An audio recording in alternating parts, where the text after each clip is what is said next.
ఇవాళ మా చిలుకూరు బాలాజీ స్వామివారి సేవలో ఉండే వాళ్ళందరం కలిసి ఈ ఆదిపురుష్ సినిమా చూడటం జరిగింది. ఆ ప్రయత్నాన్ని అభినందిస్తున్నాము.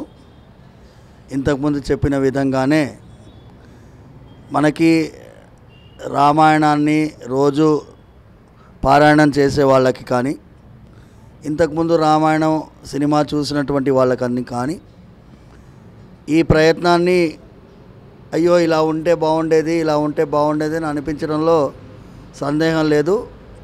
మాకు కూడా కొంచెం మార్పులు జరిగినాయి అనేది గమనించినాము. అయినా ఈ ప్రయత్నాన్ని మనస్ఫూర్తిగా అభినందిస్తున్నాము. ఎందుకంటే ఈ తరం వాళ్ళకి శ్రీమద్ వాల్మీకి రామాయణం పరిచయం చేయాలి. రామాయణాన్ని పరిచయం చేయాలి అంటే ఇలా ఒక పెద్ద స్క్రీన్లో పరిచయం చేయాలనే ప్రయత్నాన్ని అభినందిస్తున్నాము. ఓం రౌత్ వారికి వాళ్ళందరికీ కూడా ఇది ఇంకొంచెం మెరుగ్గా ఉంటే బాగుండేది అని అనిపిస్తుంది. కానీ ప్రయత్నాన్ని మాత్రం మనం అభినందించకుండా ఉండలేకపోతున్నాం.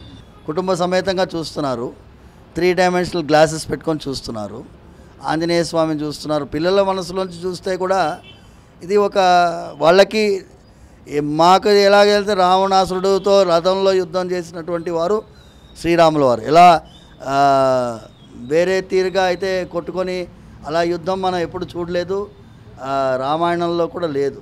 దాన్ని ఆధారం చేసుకొని తీసినందువల్ల మనకి ఆధారం చేసి తీసినారు కాబట్టి ఈ ఫ్రీడమ్ ఆఫ్ ఎక్స్ప్రెషన్ వాళ్ళకు ఉంటుంది. ఇలా తీస్తాము అనేది వాళ్ళ ఫ్రీడమ్కి వదిలేస్తాము డైరెక్టర్ గారికి, సినిమాటోగ్రఫీ వారికి.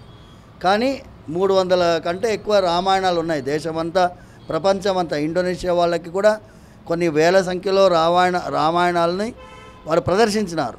అలాంటి ఒక రామాయణంగా దీన్ని భావించి మనం అభినందించాలని నేను మనస్ఫూర్తిగా. నేనమ్మా విమర్శించే వాళ్ళకి వాళ్ళ ఫ్రీడమ్ అమ్మ. ఇప్పుడు వ్యక్తిగతంగా ఈ దేశంలో 130 కోట్ల జనాభా ఉంది. వారందరి వాళ్ళ ఫ్రీడమ్ వాళ్ళకి. ఇప్పుడు మనం రామాయణాన్ని తీయాలనే ప్రయత్నాన్ని అభినందిస్తున్నాం.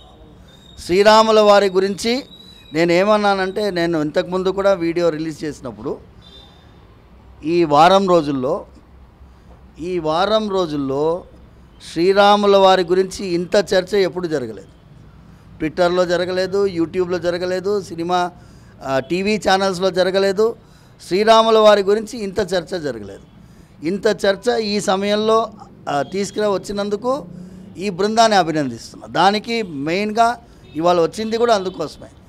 ఈ బృందాన్ని అభినందించి ఈ ప్రయత్నాన్ని అభినందించాలి. మనం వాళ్ళ ప్రోడక్ట్ మనకు నచ్చకపోవచ్చు, నచ్చే వాళ్ళకి నచ్చుతుంది, నచ్చని వాళ్ళకి నచ్చకపోవచ్చు. ఎందుకు నచ్చలేదు వాళ్ళని ఏమంటామంటే మనం ఏమనలేం. It's a freedom of expression ఏంటి అంటే మనం భగవంతుడి యొక్క అనుగ్రహం మనందరికీ కూడా పరిపూర్ణంగా ఉండాలని మనస్ఫూర్తిగా ప్రార్థిస్తూ ఆ రాముల వారి వైభవాన్ని ఇంకొంచెం బాగా తీస్తే బాగుండేదేమో అనిపిస్తుంది.